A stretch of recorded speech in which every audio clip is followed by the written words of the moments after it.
रोजमर्रा की जिंदगी में हम बहुत सारी चीजें खाते हैं और उनमें से बहुत सारी चीजें हमारी सेहत के लिए बहुत अच्छी होती हैं और बहुत सारी चीजों में कुछ चीजें ऐसी होती हैं जिनमें कुछ गैर सेहत बख्श एलिमेंट्स होते हैं जो कि हमारी सेहत के लिए नुकसानदेह साबित हो सकते हैं। तो ऐसी ही 5 चीजों का जिक्र, उनमें पाए जाने वाले जहरीले एलिमेंट्स का जिक्र इस वीडियो में आज करेंगे। तो जो सबसे पहली चीज जिसका हम जिक्र करेंगे, जो सबसे पहला फूड है, वो है ग्रीन पोटैटो, सब्ज आलू। दोस्तों, जब हम सब्ज आलू खरीदें या उसको पकाने के लिए छीलें और आपको लगे कि आलू का कुछ पार्ट सब्ज है, ग्रीन है, तो ये पक्की बात है कि वो जो सब्ज पार्ट है वो दो चीज़ों की वजह से सब्ज पार्ट है। एक तो उसके अंदर क्लोरोफिल है और दूसरा उसके अंदर सोलिनिस सोलिनियस है। और ये दो एलिमेंट्स हैं जिसमें क्लोरोफिल तो एक हार्मलेस एलिमेंट है, उसको खाने से कुछ नहीं होता इंसान को, लेकिन जो सोलिनियस है वो एक ऐसा कंपाउंड है कि जिसको अगर एक मखसूस मकदार के अंदर आप खा लें तो आपको सर दर्द हो सकती है, आपको उल्टी आ सकती है, आपको इंटरनल ब्लीडिंग हो सकती है, आपको पैरालिसिस हो सकता है, आपको कोमा में जाना पड़ सकता है। तो ये बाकायदा स्टडी है कि 450 ग्राम अगर सब्ज आलू कोई शख्स खा लेता है, तंदुरुस्त शख्स, तो उसको ये प्रॉब्लम्स हो सकते हैं। तो लिहाजा जब भी आपके सामने कोई ऐसा आलू आए तो आप उसको पकाएं मत और उसको डिस्पोज ऑफ करें, सब्ज हिस्से को, और बाकी हिस्से को पका सकते हैं। और डिस्पोज ऑफ भी ऐसी जगह पे करें जहां उसको कोई जानवर भी ना खाए। तो दूसरी जो चीज़ है वो है नटमेग, जायफल।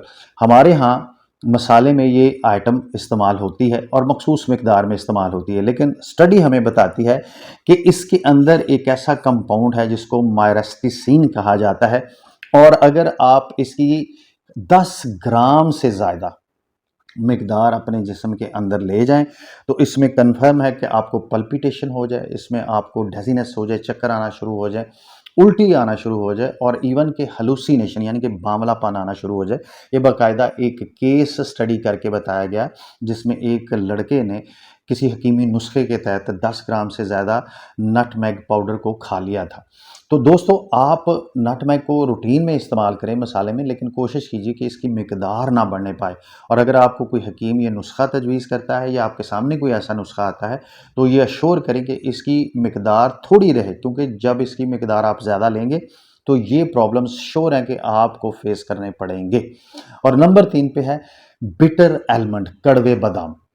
सब जानते हैं कि मीठे बादाम भी होते हैं, कड़वे बादाम भी होते हैं, लेकिन सबको ये पता नहीं है कि कड़वे बादाम में दुनिया का सबसे खतरनाक तरीन जहर हाइड्रोजन साइनाइड पाया जाता है। अगर कोई भी शख्स जो अंडरवेट है, कमज़ोर है, वो सिर्फ 10 से 15 कड़वे बादाम खा ले तो ये हाइड्रोजन साइनाइड की काफ़ी मकदार होती है 10 से 15 बादाम में, कि उसको अगले जहान में पहुंचा दे। और अगर कोई हेल्दी शख्स है तो वो 30 से 50 के दरमियान बादाम ये खा ले कड़वे, तो उसको भी बहुत ही संगीन नताइज का सामना करना पड़ सकता है। तो बादाम ज़रूर खाएं और कोशिश कीजिए कि वेरिफिकेशन के बाद बादाम को मुंह के अंदर लेके जाएं कि वो कड़वा ना हो, क्योंकि ये आपके लिए इंतहाई नुकसानदेह एलिमेंट रखता है। इसके बाद दोस्तों, अनकुक्ड रेड किडनी बीन्स, जिसको हम आम अल्फाज में लोबिया कहते हैं, सुर्ख लोबिया, इसमें एक ऐसा सब्सटेंस पाया जाता है जिसको हम कहते हैं लैक्टिन। अगर आप इसको पूरे तरीके से कुक नहीं करते, ये आधा पका और आधा कच्चा है, तो ये लेक्टिन 5 गुना इसमें बढ़ जाता है। और ये लेक्टिन आपको सीवियर डायरिया कर सकता है, सीवियर पेट में दर्द कर सकता है, और उसकी वजह से खुदा न खास्ता आप डायसेंट्री की तरफ जा सकते हैं। और खुदा न खास्ता उसके फिर आगे आप जानते हैं कि कितने संगीन नताइज होते हैं। तो जो लोग होटल में जाते हैं, रशियन सैलड की तरफ लगते हैं, तो रशियन सैलड में अक्सर आपने देखा होगा सुर्ख रंग का लोबिया है। या घर में बाज़ औक़ात आप पकाते हैं तो टाइम शॉर्ट होने की वजह से आप उसे भगोते कम टाइम में और फिर आप उसे जल्दी में पकाते हैं तो वो आधे कच्चे रह जाते हैं, आधे पके होते हैं। तो इस वजह से बहुत सारे लोगों का पेट ख़राब हो जाता है।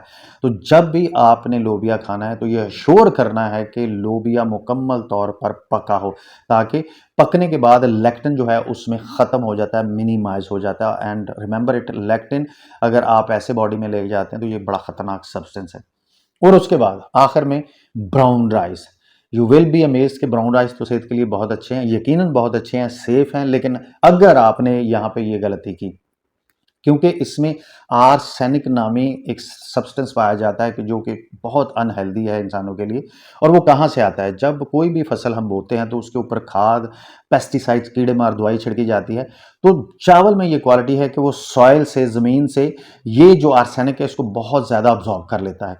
तो जो व्हाइट राइस हैं वो चूंकि एक प्रोसेस के तहत हमारे पास आते हैं तो उनमें ये आर्सेनिक मिनिमाइज हो जाता है, लेकिन जो ब्राउन राइस हैं वो एज इट इज़ आते हैं तो उनमें ये बहुत ज़्यादा मिकदार में मौजूद होता है। तो सेफ ये है कि जब भी आप ब्राउन राइस पकाएं उसको 3-4 दफ़ा अच्छे साफ़ सुथरे पानी में वॉश करें और फिर वो फ्लश आउट हो जाएगा और फिर उसको बाद कुछ देर भिगोए रखें और वो पानी फेंक दें और फिर उन चावलों को पकाएं। तो ये एक सेफ तरीका है ब्राउन राइस को इस्तेमाल करने का और इसमें मौजूद जहरीले सब्सटेंस आर्सेनिक से बचने का। तो ये वो 5 चीज़ें हैं जहाँ पे अगर आप सुस्ती करेंगे तो खुदा न खास्ता आप अपनी सेहत से खेल सकते हैं, अपनी जान से खेल सकते हैं, किसी खतरनाक नतीजे का सामना कर सकते हैं।